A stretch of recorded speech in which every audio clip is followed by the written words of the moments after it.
Hey everybody, welcome to today's Cornerstone Connection Daily Devotional. My name is Nate Carter, and we're in Job chapter 12. How are you guys doing with Job right now? We're just over the quarter, 25% point, and there's more to come. It's kind of tough because we're watching someone who is suffering greatly and getting terrible advice from friends that he thought he trusted, and we're just watching him contend with this situation.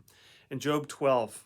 Job speaks so honestly. I love this. And I think maybe one of the reasons the book of Job is so long is because some of us live for long periods of time in suffering. And so we just walk alongside Job as he goes through this painful experience. Job spoke again in verse 1.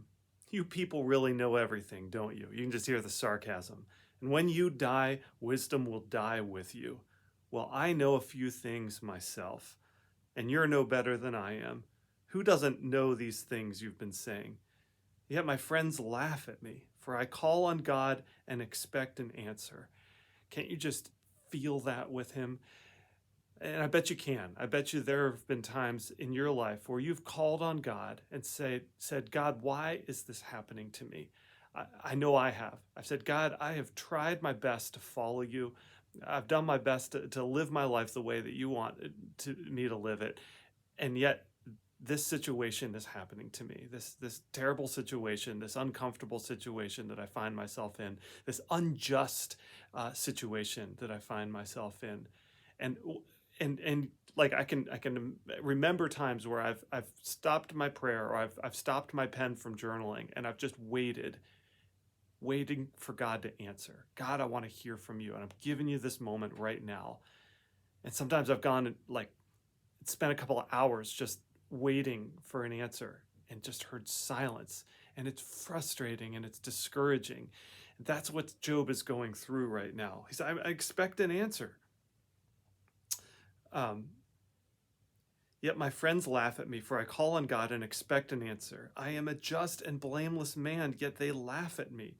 He knows he's just and blameless. Now, this doesn't mean that he's perfect, and we should be careful. That probably this isn't the best translation. The other translations use the word righteous. He has lived well. Does not mean he's perfect, and so we should be sure to say that. And Job knows that as well. People who are at ease mock those in trouble. They give a push to people who are stumbling. But robbers are left in peace, and those who provoke God live in safety, though God keeps them in his power. I really appreciate this. Job is pointing out, again, the injustice of this world. And we know that we live in a world that's broken. And sometimes we expect that things are going to just line up just right, but it's not an appropriate expectation for us to think that even though we're following Jesus, things are just going to line up the way that we would hope that they would, the way that God would want them in a perfect world. But we don't live in a perfect world. We live in a broken world. And so robbers are left at peace. And those who provoke God live in safety. But hear his statement of faith at the end, though God keeps them in his power. Now skip ahead with me to verse 12, because I want you to notice something about Job's heart, and it's a very good thing. Wisdom belongs to the aged and understanding to the old, but true wisdom and power are found in God. Counsel and understanding are his. What he destroys cannot be rebuilt. When he puts someone in prison, there is no escape. If he holds back the rain, the earth becomes a desert. If he releases the water, they flood the earth. Yes, strength and wisdom are his. Deceivers and deceived are both in his power. What I love about this is that even though Job is frustrated and he's feeling the silence of God for chapters upon chapters, yet his faith remains strong. He's saying, even though I don't like this, even though I don't understand it, even though, God, I'm frustrated with you for not answering me, yet I know who you are. I know that ultimately you hold all things within your control. That if you want to release the floodgates and flood the earth, or if you want to prevent rain from falling, you have ultimate authority. And then again, deceivers and deceived are both in his power. I've been here, and I bet you have too, where you're frustrated, discouraged, demoralized, depressed, and yet you don't allow your faith to be shaken. You say, Even though I don't understand this, God, yet I put my trust in you that you know all things and that ultimately you are in control.